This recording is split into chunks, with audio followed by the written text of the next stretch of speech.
There was once an apartment building in Milwaukee, Wisconsin that no longer exists. Not because it became old, not because it was unsafe, but because of what people discovered inside. The building was called the Oxford Apartments, a simple 3-story brick complex on North 25th Street. It wasn't famous, it wasn't luxurious. It was the kind of place where working families paid affordable rent, greeted each other in the hallway, and quietly minded their own business. That was the unspoken rule of the building. Everyone respected each other's privacy. On the second floor was apartment 213. Its tenant was a quiet man named Jeffrey Dahmer. He kept a steady job at a local chocolate factory, rarely caused trouble, and spoke politely to the few neighbors who knew him. If anyone described him, they usually used the same words: quiet, reserved, maybe a little strange, but never dangerous. People occasionally noticed an unpleasant smell drifting from his apartment into the hallway. When they asked about it, Dahmer always smiled and gave the same explanation. He said he was a taxidermist. The odor, he explained, came from chemicals used to preserve animal specimens. It sounded believable. So believable that most people accepted the answer and moved on. One neighbor, however, couldn't ignore what she was experiencing. Her name was Glenda Cleveland. She complained about the smell. She reported screams she believed she had heard. She even contacted police more than once after seeing disturbing incidents around apartment 213. Each time, her concerns were dismissed. No officer knocked on Dahmer's door. No thorough investigation followed. Life inside the building continued exactly as before. People went to work. Children played outside. Neighbors passed each other in the hallway without realizing they were walking only a few feet from one of the darkest crime scenes in American history. By the summer of 1991, when police finally opened the door to apartment 213, they discovered that 17 innocent lives had already been lost.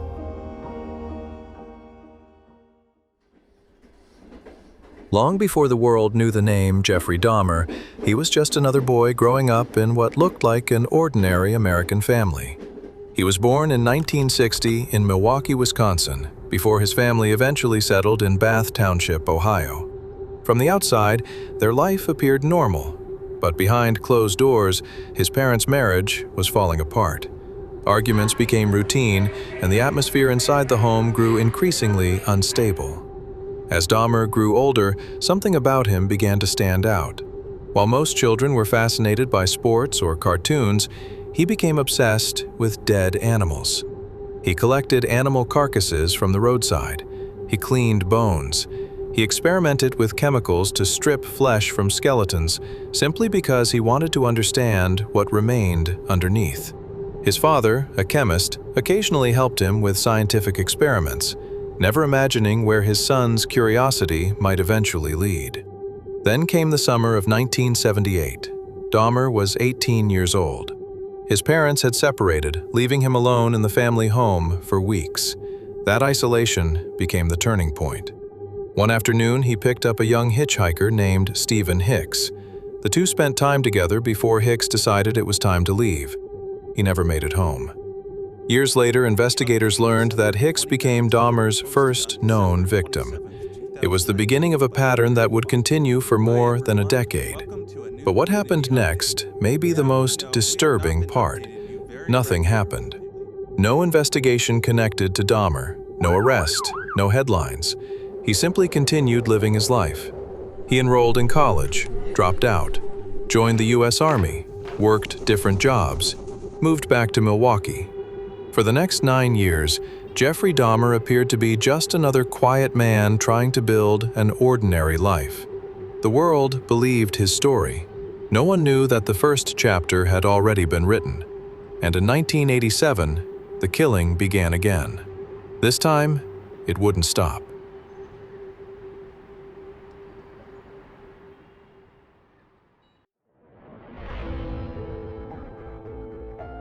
By the late 1980s, Jeffrey Dahmer had become exactly the kind of person people rarely think twice about.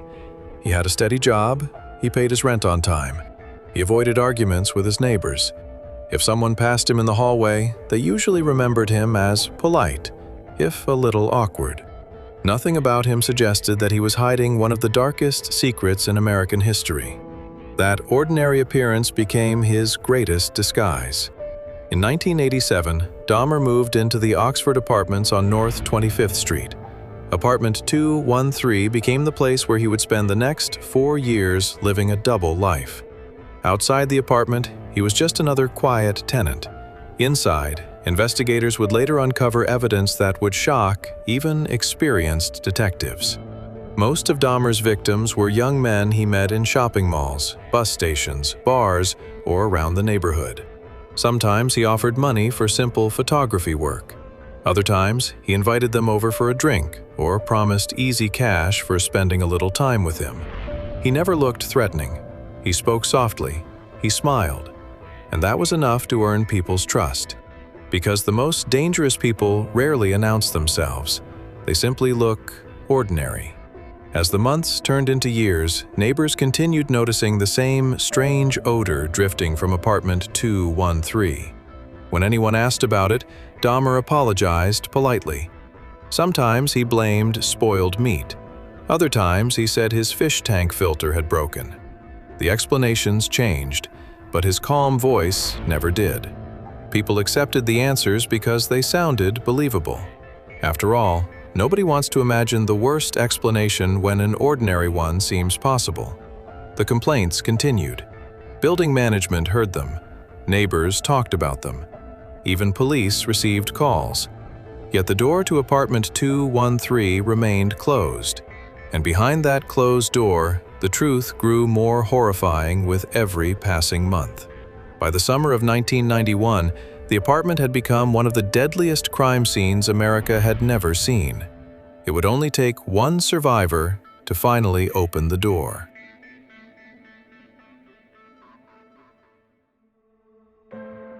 On the night of May 27, 1991, something happened that should have ended Jeffrey Dahmer's crimes.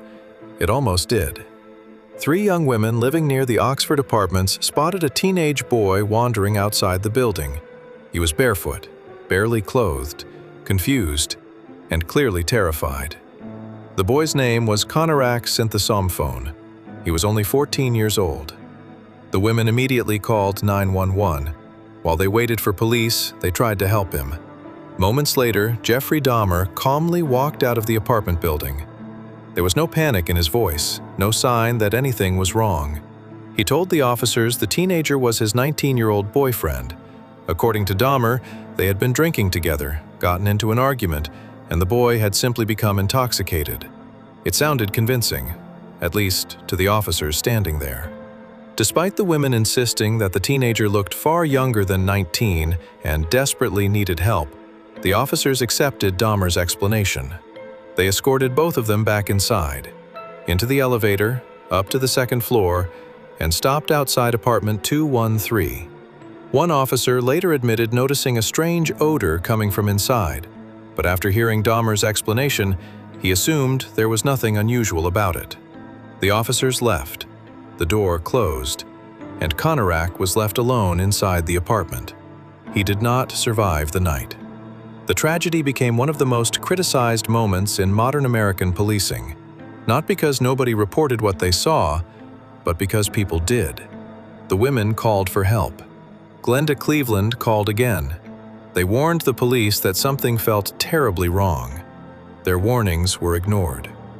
2 months later, another man named Tracy Edwards would walk into apartment 213. The difference was, he found a way back out. And with him, the truth finally escaped. On July 22, 1991, Jeffrey Dahmer believed he had found another victim. Instead, he met the man who would end 13 years of killing. His name was Tracy Edwards. Like many others before him, Edwards accepted Dahmer's offer to come back to apartment 213. Nothing about Dahmer seemed threatening. He spoke softly, acted politely, and appeared completely ordinary. But once inside the apartment, something felt wrong. The smell was overwhelming. There were strange chemicals in the air. And Dahmer's behavior began to change. At one point, Dahmer placed a handcuff on one of Edward's wrists. Unlike the others before him, Edward stayed calm. He waited. He watched. And when he finally saw an opportunity, he ran. Still wearing the handcuff, he escaped into the street and flagged down a passing police patrol. For the first time, officers weren't responding to a complaint from a neighbor. They were standing beside a living witness. Edwards told them exactly where he had come from, apartment 213. The officers walked back with him and asked Dahmer to unlock the handcuff. As Dahmer searched for the key, one detective noticed something sitting inside an open drawer, a stack of Polaroid photographs. He picked one up, then another. The pictures appeared to show human bodies in different stages of dismemberment. At that moment, everything changed. The officers immediately restrained Dahmer. The quiet tenant who had spent years avoiding suspicion was finally under arrest. When investigators searched apartment 213, they uncovered one of the most disturbing crime scenes in American history. Human remains, preserved skulls, barrels filled with chemicals, evidence that confirmed the horrifying truth neighbors had unknowingly lived beside for years. For 4 years, the door to apartment 213 had remained closed. Now it was open, and behind it, the world finally discovered who Jeffrey Dahmer really was. Jeffrey Dahmer didn't deny what investigators had found. In fact, he did the opposite. Over the following weeks, he spent hours speaking with detectives, giving a confession that stretched across hundreds of pages. He answered questions calmly, corrected small details when he remembered them differently, and described the events with an emotionless tone that investigators found deeply unsettling. It wasn't just what he admitted, it was how he admitted it.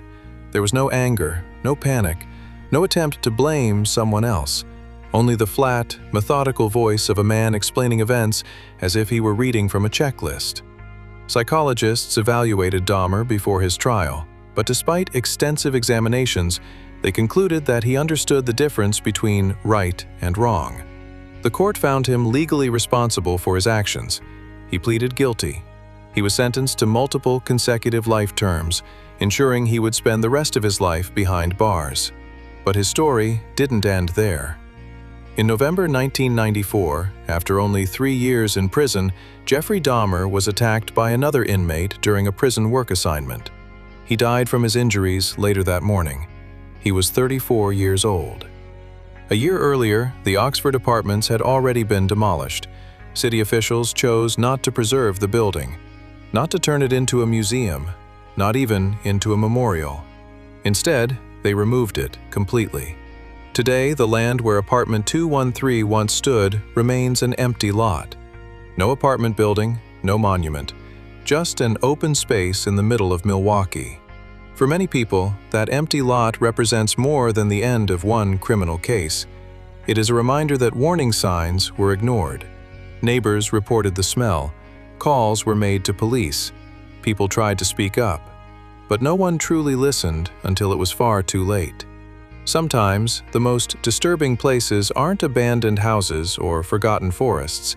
Sometimes, they're ordinary apartment buildings where everyone minds their own business. And behind one ordinary door, history quietly writes one of its darkest chapters.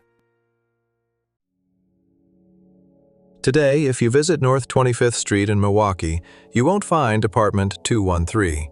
You won't find the Oxford apartments. The building is gone. After the investigation, city officials made the decision to demolish it completely. Some people wanted the site turned into a memorial for the victims. Others believed the building should simply disappear. In the end, it was torn down. And for more than 30 years, the land has remained empty. An empty lot. No monument, no apartments. Just a quiet piece of ground surrounded by ordinary homes. For many people, that empty space says more than any memorial ever could. Because Jeffrey Dahmer's story isn't remembered only for the crimes he committed. It's remembered for all the moments when the tragedy might have been stopped. Neighbors complained about the smell. Residents reported strange behavior.